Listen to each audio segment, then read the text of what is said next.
What is yoga? Yoga is union of your body, mind and soul. आजकल की जो young generation है, the Gen Z generation basically, उनको सब कुछ न्यू एंड इनोवेटिव चाहिए. फॉर एग्जाम्पल अगर पानी बह रहा हो, इट्स फ्लोइंग, तो उसमें आप अपनी रिफ्लेक्शन नहीं देख पाओगे. It's only in the still water you can see who you really are and how you really look. Is your health important? Then make time for it. Is your family important? Make time for it. Is spirituality important? Make time for it. As a person, I am choosing to get angry. As a person, I am choosing to get irritated.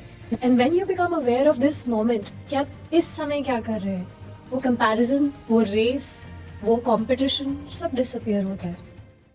Hello and welcome to Podcast with Ria, the Real You. And today we have someone who will give us insights on yoga and its holistic approach. Welcome to the show, Shiny. And how are you feeling today? Thank you so much, Ria, for having me. I'm feeling very happy, especially looking at your smile, because you seem to be so happy. Yes, this is something that, makes me, like I find myself while doing something for myself also, apart from being at work or, being in terms of the society, I seem this to be, helping me. और ये मुझे बहुत अंदर से खुश करता है. Reason being that this is something I'm doing for myself also. Beautiful. So Shiny, how has your practice with yoga been? Like since when are you practicing और आपके लिए योगा की क्या महत्व है? तो मैंने योगा शुरू किया 2008 में. So it's been more than 15 years I've been practicing yoga. And I think मेरे stability, calmness, chaos में peace ढूंढने का जो एक एंकर, जो बिगेस्ट एंकर है, वो योगा ही है. सो लाइफ में कुछ भी इधर उधर हो रहा हो, I come back to my yoga practice and I find my balance. Wow, that's so great. So Shiny, मुझे एक इम्पॉर्टेंट सवाल आपसे ये पूछना था दैट आज की जनरेशन, द यंगर जनरेशन, इतना सोशल मीडिया चलाती है and they look at reels and may be what not in the social media and they compare themselves with the other people and they think we should also look like this, we should also be doing this. They are so much under the social pressure. So do you think that yoga can help them in any ways? See, let's understand yoga क्या है. योगा सिर्फ exercise नहीं है. योगा एक journey है, self discovery का process है. So when I से self discovery, it may look like कि हम आसन कर रहे हैं, जो फिज़िकल पॉस्चर्स है, या ब्रीदिंग एक्सरसाइज कर रहे हैं, जो ब्रेथ कंट्रोल है. बट उन सब चीज़ों का इफ़ेक्ट जो आता है वो हमारी बॉडी में, माइंड में, इमोशंस में, इंट्यूशन में, विजडम में और हमारी आत्मा तक आता है. So it's a very holistic path जहाँ हर एक aspect of our being is getting nurtured and nourished with the help of yoga.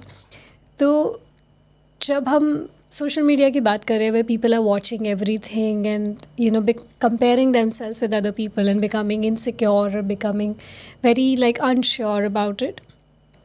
So when they practice yoga holistically and not just the physical postures, तो उनको ये धीरे धीरे अपने identity के बारे में और अपने ब्यूटीफुल क्वालिटीज़ के बारे में समझ में आना शुरू हो जाता है.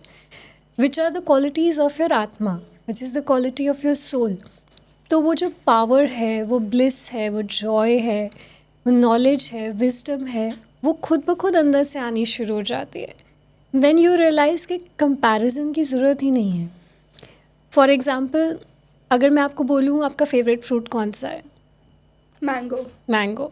And I would say you only can eat mango for the rest of the life. होगा possible? Someday I'll get bored. Someday you'll get bored, plus you will not get all the nutrients from only one fruit. Yes. आपको बाकी nutrients के लिए बाकी fruits खाने पड़ेंगे, right? Yes. Similarly, which means हर एक फ्रूट की एक जगह है, एक इम्पॉर्टेंस है, उसकी कोई ज़रूरत है हमें. उसी तरह हर एक इंसान की भी एक जगह होती है, इम्पॉर्टेंस होती है, उस इंसान की ज़रूरत होती है हमें. वंस यू फिगर आउट कि मेरे पास ऐसा क्या है, which nutrients I am carrying as a fruit, you will realize that I don't have to compare myself with the other fruit. Then I am equally important as the other. जहाँ comparison automatically disintegrate हो जाता है। और ये understanding कैसे आती है? योगा की प्रैक्टिस से। Wow, that is such an insightful thought, you know. I see these Gen Zs, in today's world. So they have a very rushed lifestyle. Nothing is, at place. They are all messed up here and there. So can they integrate yoga in a very flexible and spontaneous lifestyle? Very good question. So let's first understand कि Gen Z की lifestyle इतनी rushed है क्यों? What are they doing? Probably you can answer this better than me.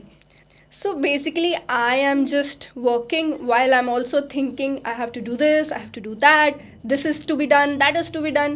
I am not sometimes present at the current moment. हाँ, So but where is this coming from कि ये भी करना है, ये भी करना है? I feel like, I'm running behind in time. So I have to achieve everything at one go. हाँ, so this idea that you are behind is a false notion.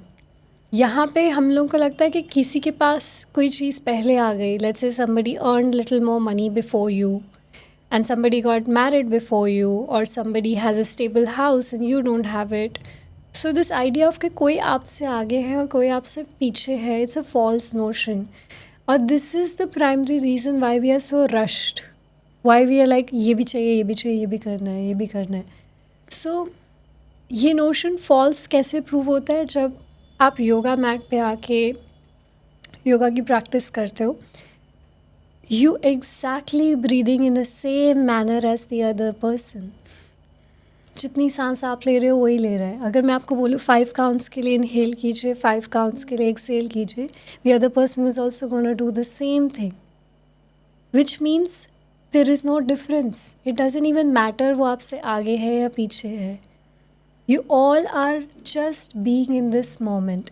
And when you become aware of this moment, कि आप इस समय क्या कर रहे हैं, वो comparison, वो race, वो competition, सब disappear होता है। But ये I'll come back to the same thing. ये understanding कब आती है? जब आप उस moment में completely engrossed होते हो और surrender करते हो, जिसके लिए regular yoga practice करना फिर से ज़रूरी है। Regular yoga practice, I think that, and I wanted to ask, I'm keen on asking, that can yoga help us, being satisfied in life and help us improve our balance of life? Of course, a big yes.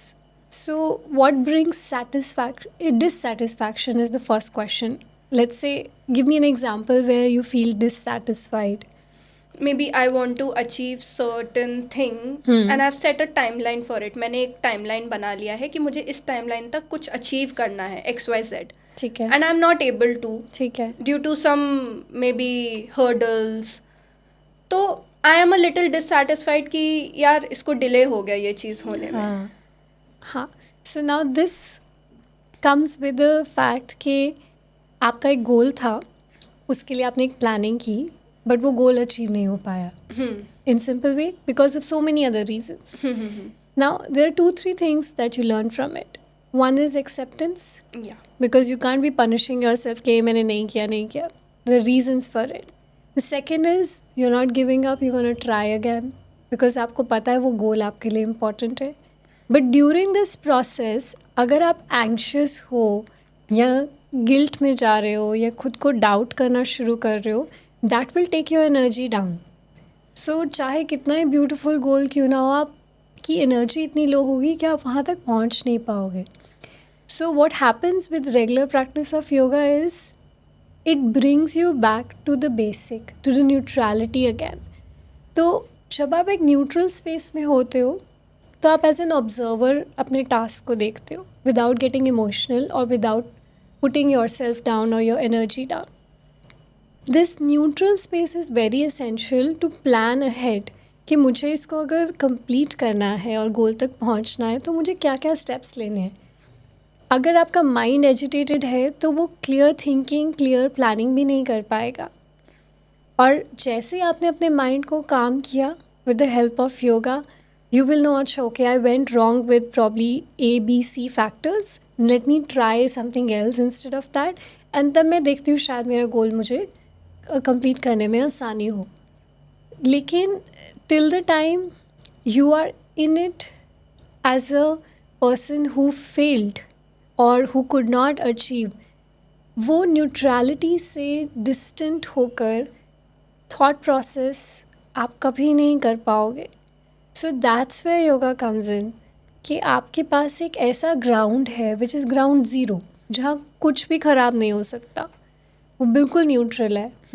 और वहाँ पर अगर आप किसी situation को देखते हो वहाँ से, तो यू सी द पैटर्न्स और योर शॉर्टकमिंग्स और your positive strengths without any judgments, and then you can play on that. Wow. So that makes the whole practice even more meaningful for you, because what is yoga? Yoga is union of your body, mind and soul. Yoga का मतलब ही union है, मतलब जोड़ना. जब आपकी body, mind और soul सब unanimous है, इकट्ठे आ गए, तो कोई डिस्कनेक्ट है ही नहीं, कोई फ्रैगमेंटेशन नहीं है. ठीक है. और जब आप अलाइंड होते हो, इकट्ठे होते हो, you are more focused, you are more channelized, you have more clarity, you have more base.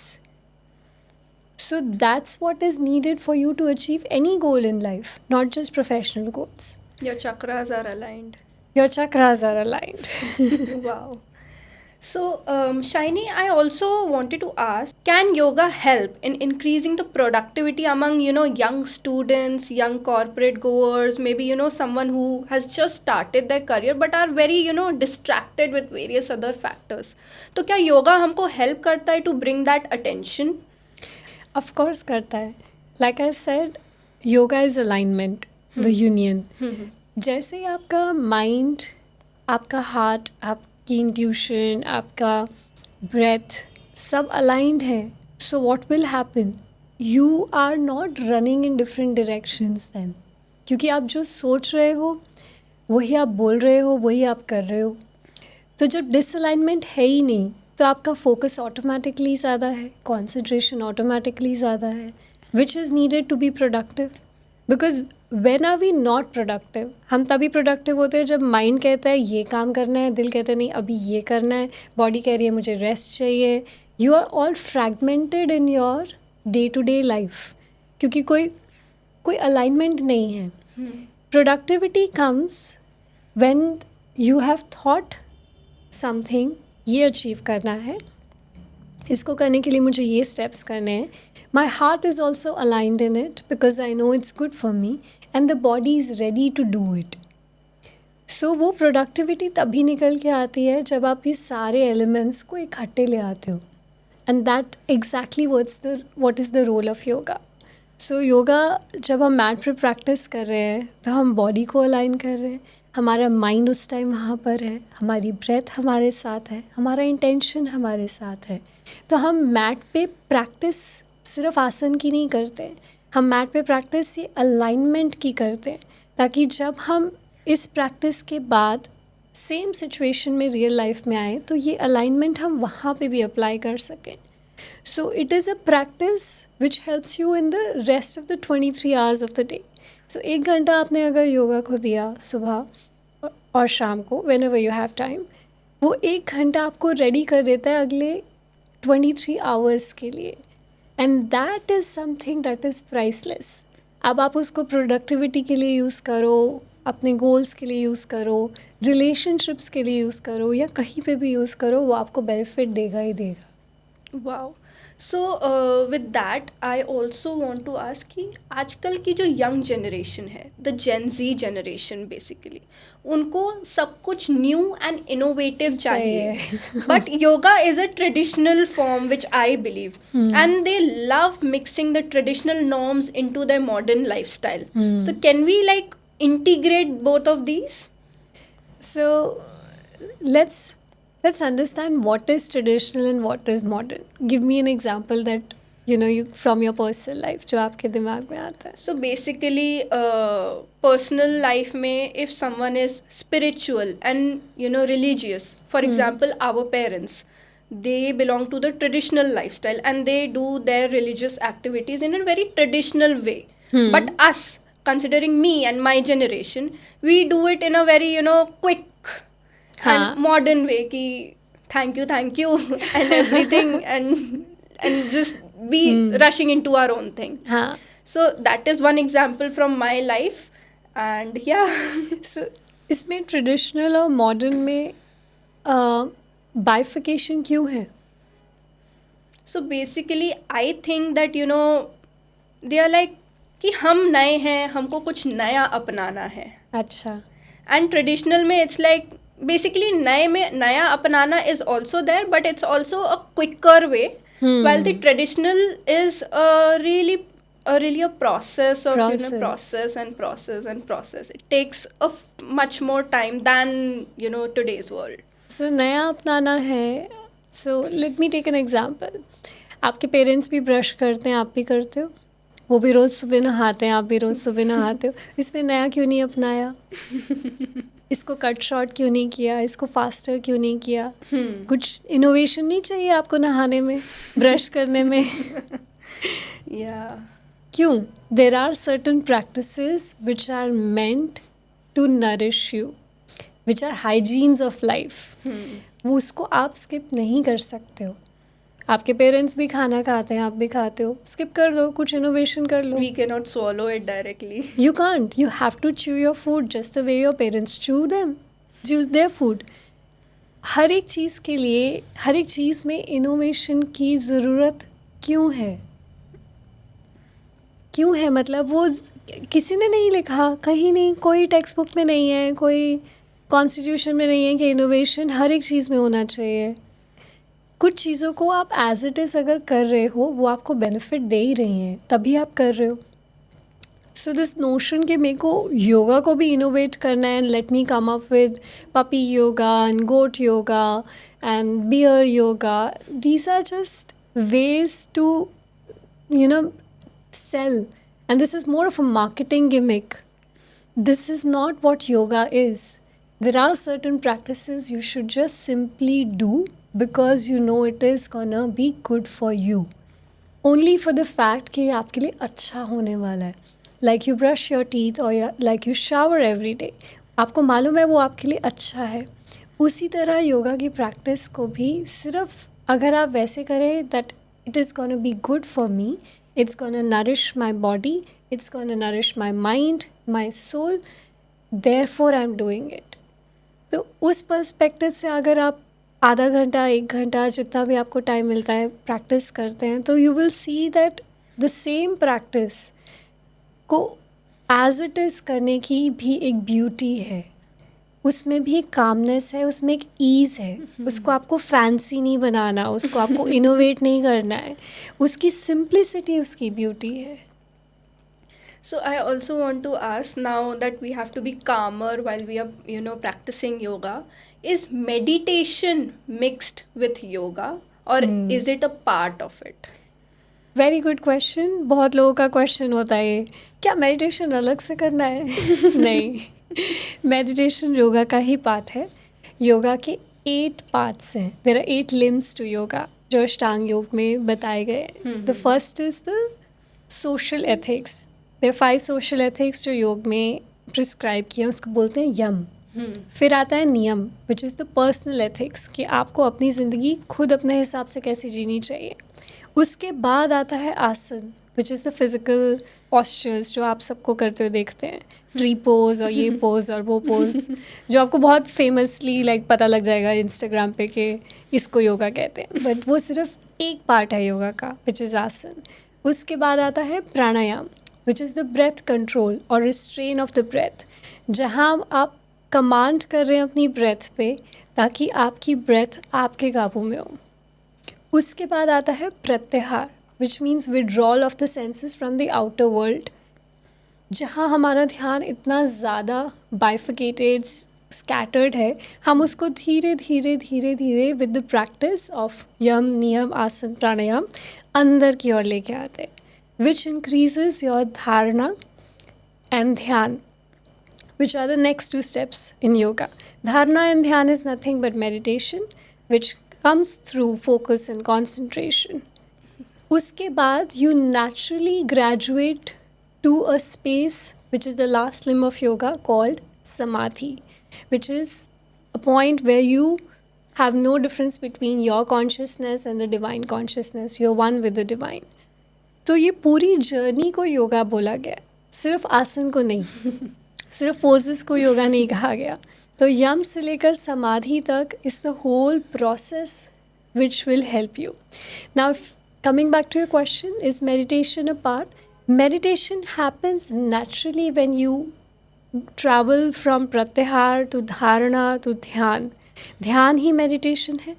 आपने प्रत्याहार से पहले अपना सिलेक्शन किया कि मुझे फोकस इनवर्ड्स करना है, फिर आप उसमें धीरे धीरे धीरे धीरे अपने भटकते हुए माइंड को वापस लेके आते हो और वो पॉइंट पे लेके आते हो कि आपका कंसंट्रेशन इतना स्ट्रॉन्ग, इतना सटीक हो जाए कि वो हिले ना.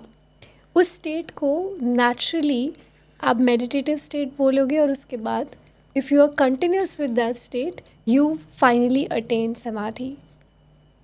सो इट इज़ नॉट समथिंग कि कोई जो आपको करा सकता है, ये खुद से होता है.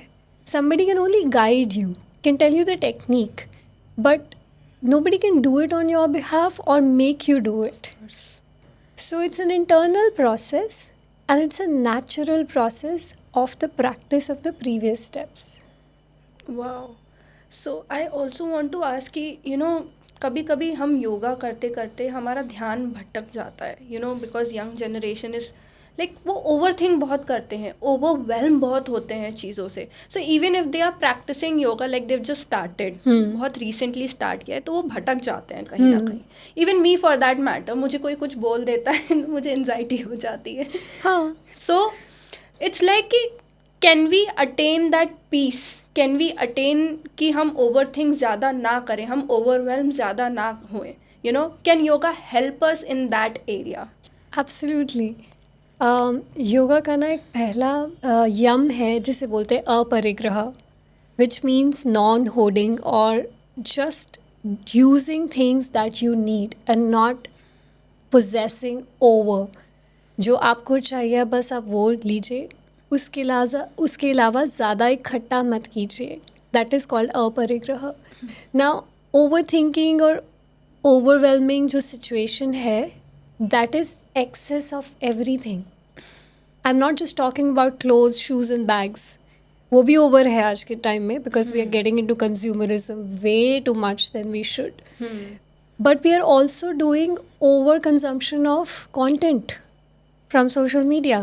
We are doing over consumption of conversations, over consumptions of information जो हमारे दिमाग को शायद नहीं चाहिए. इतना information, इतना data का क्या करोगे?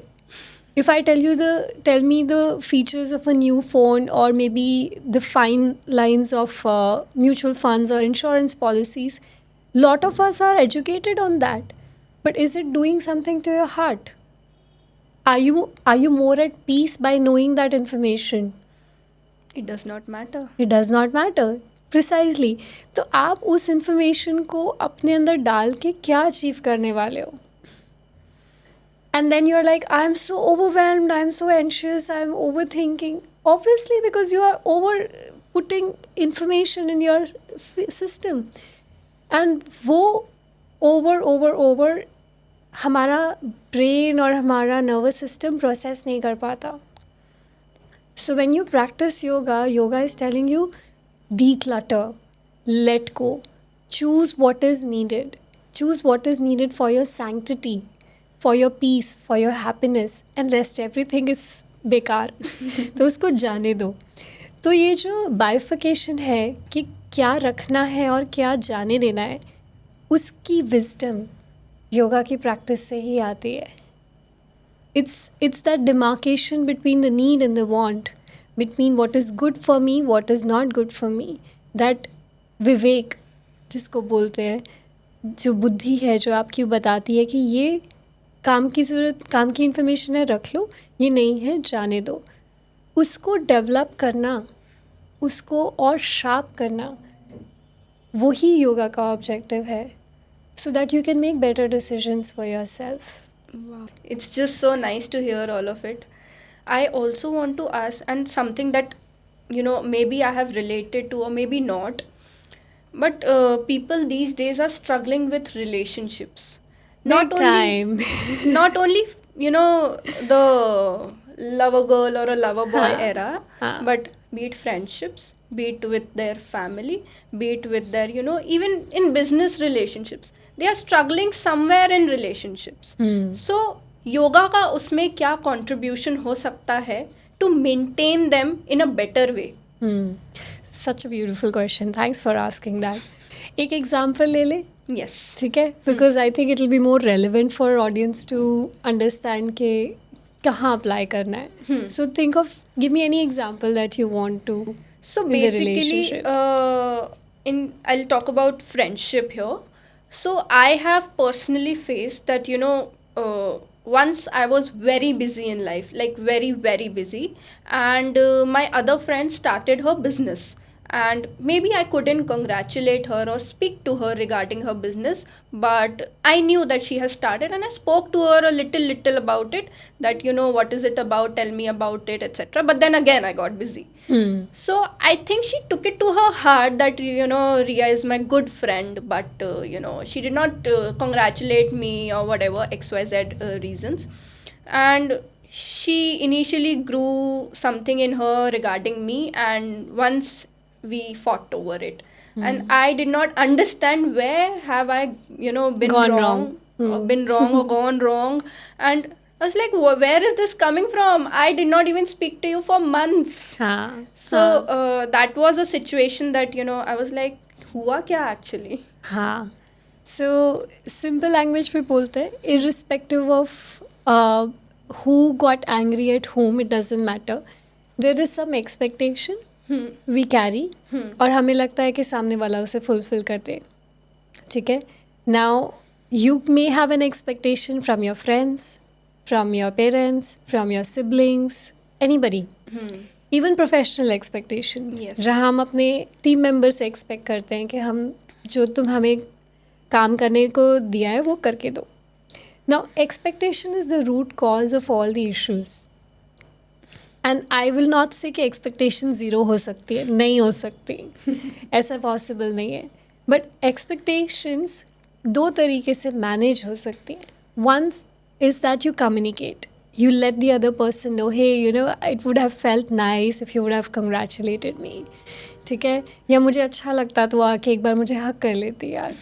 ठीक है, तो but that part of it is showing your vulnerable side, because nobody wants to be vulnerable, because people see vulnerability as a sign of weakness. अगर मैं तुमको बोलूँ रिया यार एक बार हक कर लेती और ये बोल देती कितना अच्छा लगा यार तूने नया बिजनेस शुरू किया, तो मुझे बहुत अच्छा लगता.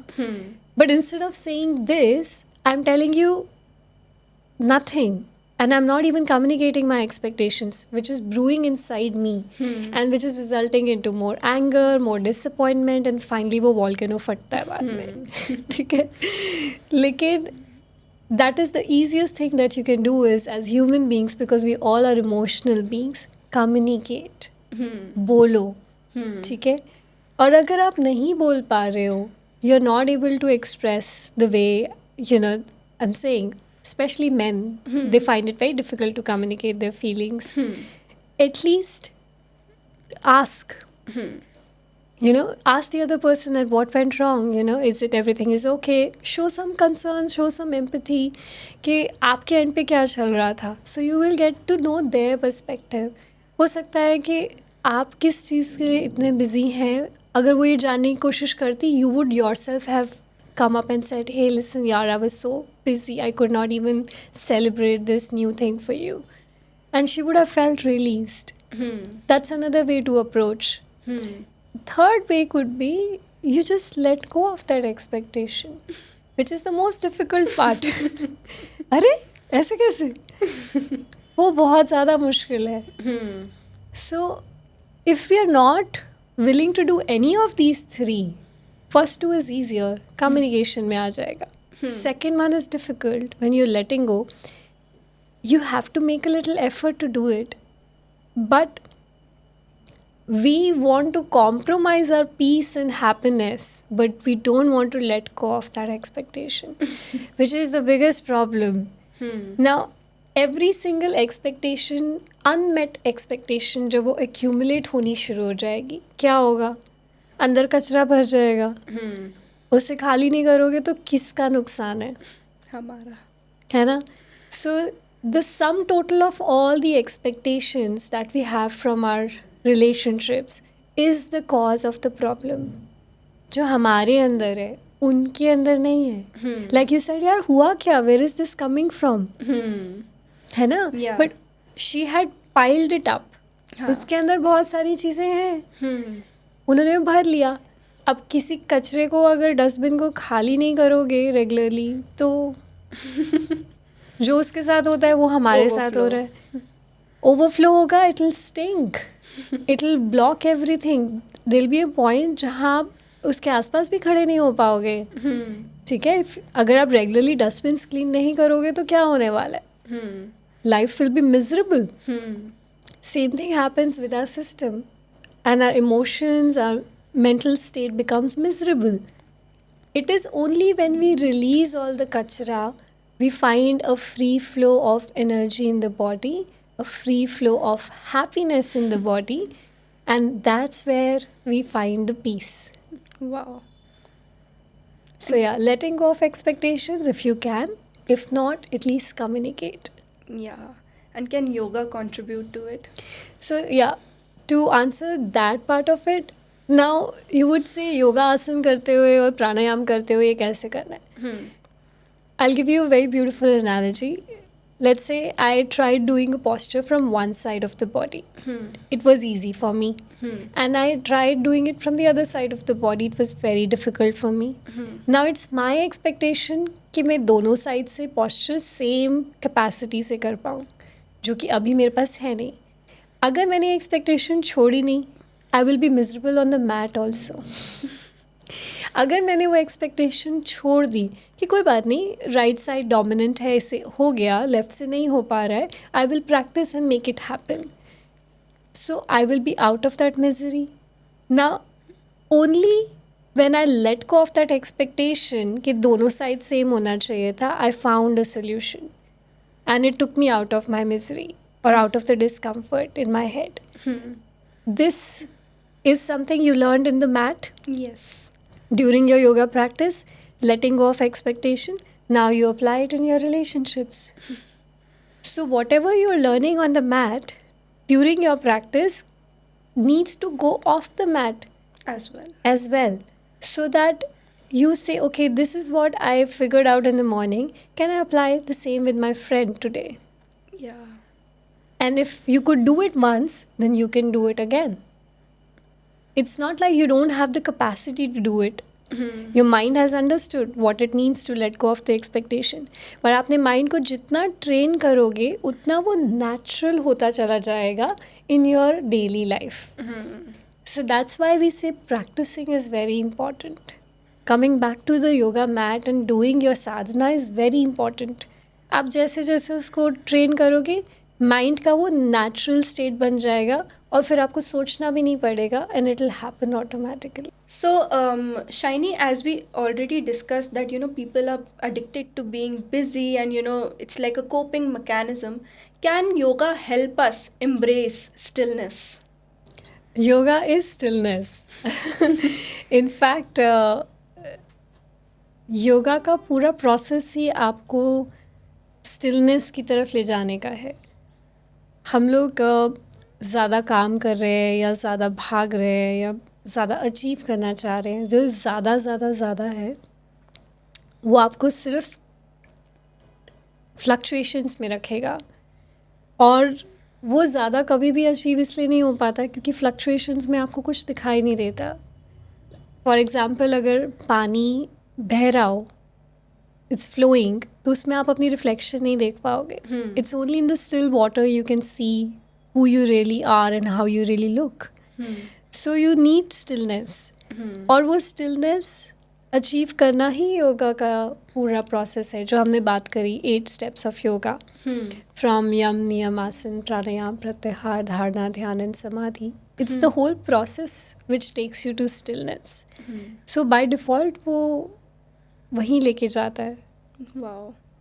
So, as we always see that people are either maybe younger generation, जैसे हमारी generation है वो या तो past में जी रहे हैं या future के लिए वरी हो रहे हैं. So, क्या हमको योगा present moment में जीना सिखाता है?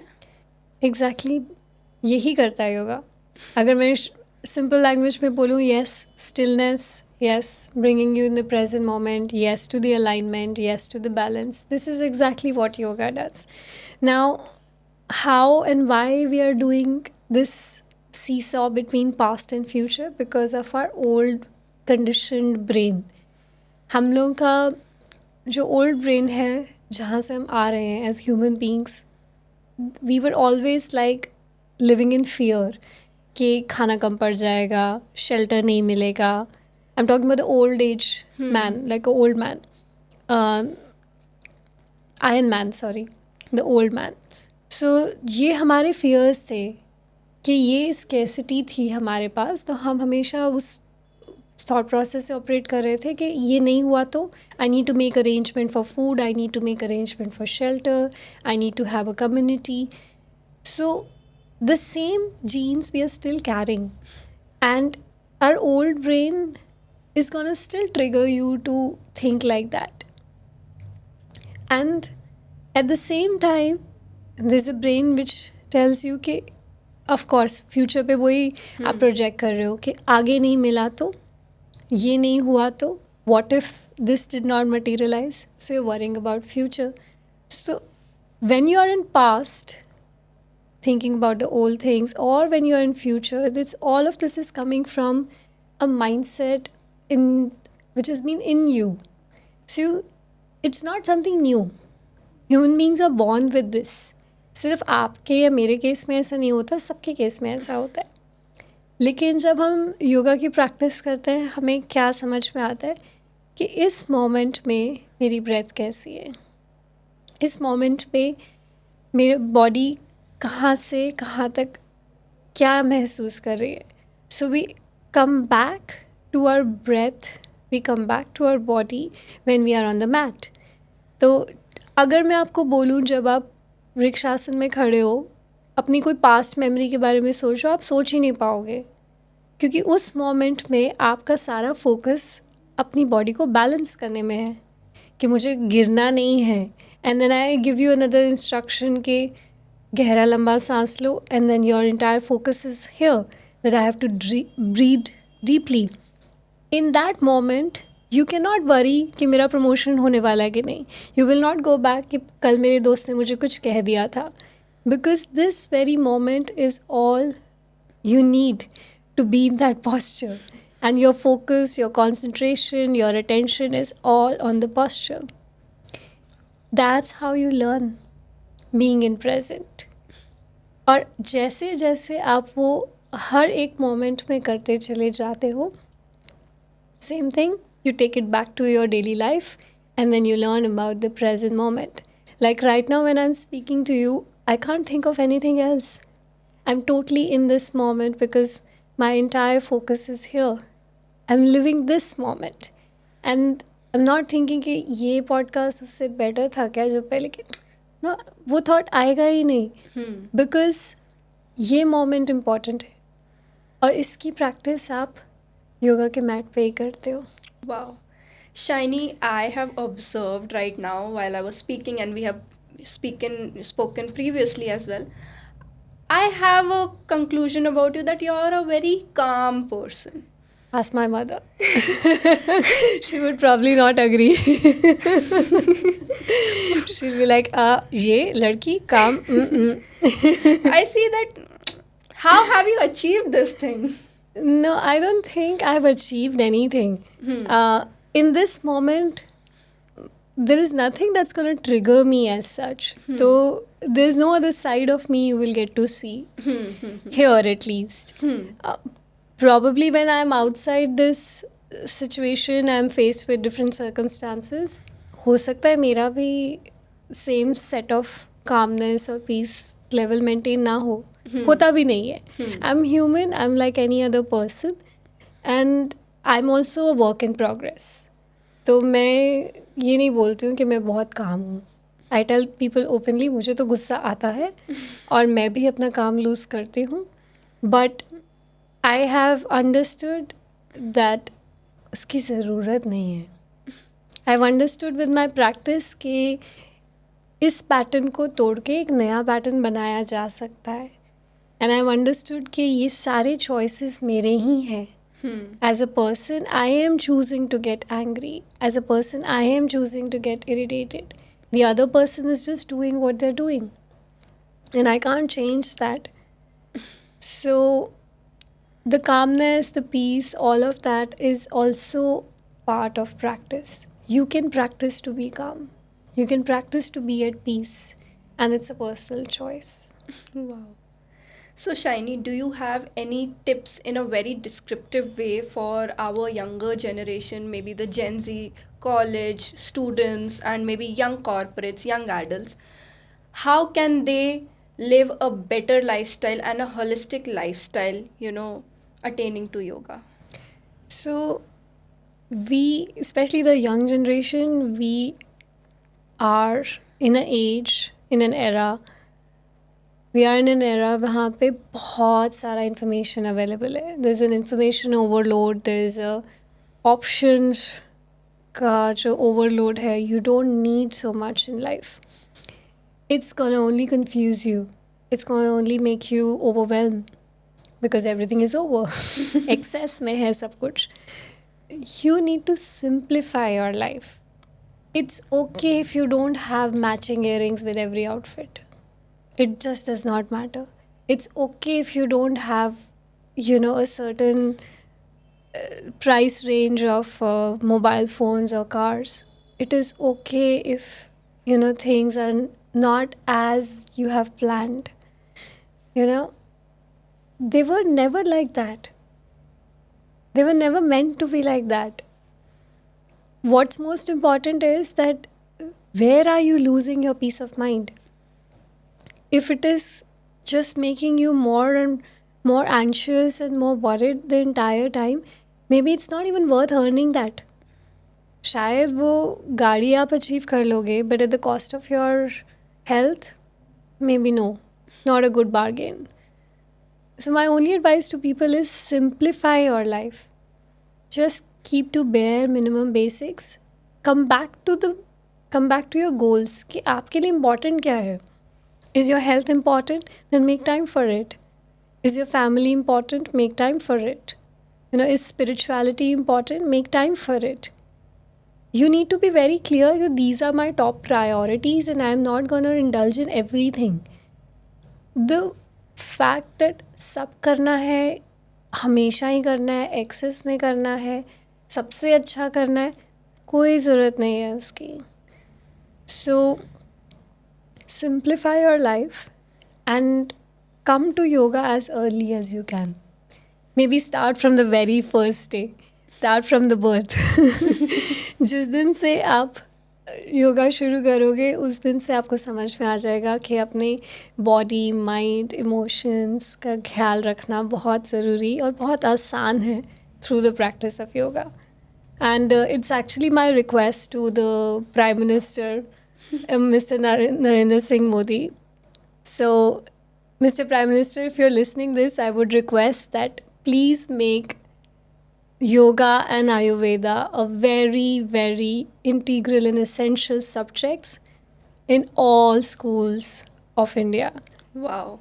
क्योंकि आप जितनी जल्दी, जितना अर्ली अपने बच्चों को सिखा दोगे कि कैसे अपने बॉडी, माइंड और सोल का ध्यान रखना है, उतनी उनकी लाइफ आसान हो जाएगी.